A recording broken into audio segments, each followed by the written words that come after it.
Hey guys, it's Kaylee. To the outside world, I look like this. But for those of you that really know me, half the time I look like this.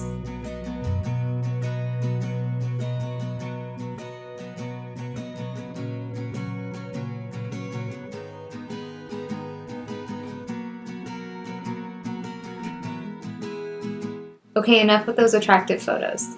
Today we're talking about dating someone with a chronic illness, and here's a few things you might want to know before you get into it. First of all, what kind of dates can you do?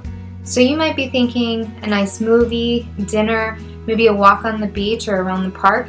Sounds like a pretty good romantic date. But let me tell you this. Half chronic illness sufferers have issues with their digestive system, meaning half of the things that regular people can eat, they probably can't. So you might want to find out what they can and cannot eat before you decide where you're going to take them. Another thing you might want to keep in mind is that chronic illness sufferers have issues with their muscles, meaning they can hurt, be in pain, inflamed, and so you just might want to ask them before you decide to take them on a walk if that's something they can really pull off. Okay, so now you got the perfect date that you think fits them to the T. All of a sudden, you get a phone call and they canceled. Shocking. It's really not. You're going to have to get used to canceled plans, saying no to things that they really want to go to. Has nothing to do with you, has nothing to do with them not wanting to go. Trust me, they really want to go. We always want to go places. We always want to do things, especially out of the house. But sometimes it's just not in the agenda anymore. Things can change from second to second, minute to minute, day to day. So please don't be discouraged if they do cancel plans. Make sure that you ask them how they're doing and if you can possibly come over for a movie night. They may be stuck in bed or stuck to the couch, but that doesn't mean that they can't talk to you. So if you go out of your box and realize that your plans on a daily basis may have to change, it could show them that you're very understanding and patient. Here's the hard part. If you start getting in too deep and you realize this really isn't working for you, please tell them. Just be upfront.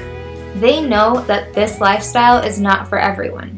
And trust me when I say that this sucks for us to be stuck into, but you don't have to be stuck into it. If you are here, it needs to be because you want to be here. And if you want to be here, then things that you used to do won't seem so hard to give up.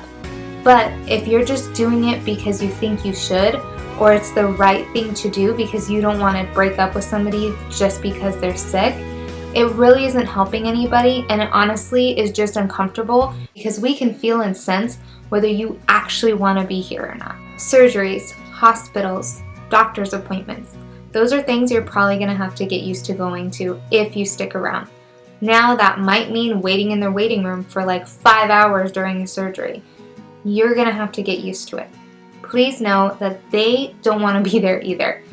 I really don't want to be there when I go. But just knowing that you're there for support is good enough. The next thing you're going to want to do is learn about their illness. That way when your friends and family ask about their illness, they're not the ones constantly having to explain themselves. You're going to have to do a lot of the talking for them. They kind of will, but we really don't want to be sitting there talking about how horrible and miserable we are all the time, because that just makes us come off as like these negative people that we don't want to be. And we really don't want to show that to the outside world.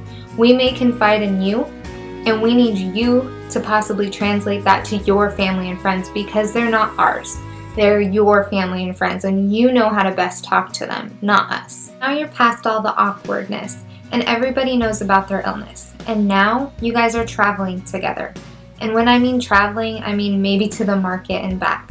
But still, it's still a trip out of the house. So something you need to know is that every chronic illness sufferer leaves the house with things in their hand. Please help them, okay? Because personally, I have to take a breathing machine, sometimes my wheelchair, tons of medicine, make sure I have things just in case certain circumstances pop up, because again, we don't know when we're going to start feeling a certain way. So we have to be prepared 24/7, whether we are home or not, for something to come up, which means you have to be prepared too. Fast forward, and now you guys are thinking about living together. You are going to have to get used to everything that is about to happen. For me, I have a lot of days where I throw up randomly. I'm constantly going back and forth from feeling comfortable to feeling uncomfortable, taking different medicines, trying to reposition myself, and it's not exactly ideal, and it doesn't look like what you thought you might look at when you move in with the one that you love. But to them, that's their normal life. That's what they've been doing this whole time. Sometimes they might not be able to talk to you. I don't know how many times I've been trying to talk to somebody and my brain just doesn't work properly. And sometimes it's like if the words are right on the tip of my mouth, but my brain isn't telling my mouth and like words to come out. It's the weirdest explanation. Like, I can't even explain it, but it does happen. So if you're in an argument or you're trying to talk to them about something serious, and if they're trying but it's not working, don't blame it on them. It's not that they don't want to talk to you. They may be trying. It's just there's a lot of different symptoms that go on that you may not know about even though you've been dating them for a while, because when you live with them, it's totally different circumstances. They can't ever turn it off.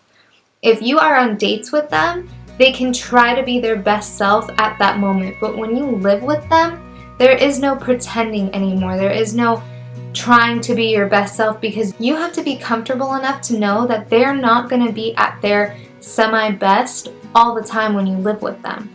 They're going to be uncomfortable. They're going to be frustrated. They're going to cry. I cry a lot. Sometimes I just drop to the floor for no reason because I'm just so overwhelmed, because this just isn't what I wanted, and life is just weighing on your shoulders, and everything you feel like is closing in, and those emotions are real. You have to realize that physical issues are going to come with it, emotional and mental, and you have to be there for all of that. Now, with any relationships, there's going to be ups and downs. With chronic illness relationships, there's probably going to be more downs than ups. One thing to keep in mind is you are the difference. You are the difference in them smiling or crying and turning it into a smile. You can be that difference. We constantly beat ourselves up over this, and it's not intentional. We just see this life around us and we see your life changing, and it kind of hurts us because we know that deep down this isn't exactly what you would have wanted either, because we don't. But with that said, if you can come up with things to get our mind off of it, like playing a board game or watching our favorite show or surprising us with something to help us get our mind off of this cycle that we just keep going over and over with, it actually really helps to get out of that. Maybe go down and just sit on the edge of your porch. I have a little porch outside my house, and sometimes I just sit there and sometimes I just breathe. And I know to regular people that may seem like not a lot, but sometimes you just need to just sit and breathe. Just breathe. Because this is really, really hard. This life is really, really hard. With someone by your side that truly understands, it takes that burden a little bit off of us, which is really nice. If you're thinking about dating a chronic illness sufferer, please keep in mind of all these things we talked about today, because it is insane the amount of information that you are going to need. I definitely couldn't cover it in this short video. But the basic knowledge that you need to know is just to support them. You're not there to fix them. You're not there to help everything go right. You're just there to allow them to feel however they're going to feel in that moment. And it may suck sometimes, and it may be happy other times, and it may switch in a matter of half of a second. They switch from being happy to upset. And it's not their fault, because anybody doing this on a daily, yearly basis would probably go insane, and we have to try not to. But with your help, it honestly makes it easier. Bye, guys. Ain't it funny how life changes? You wake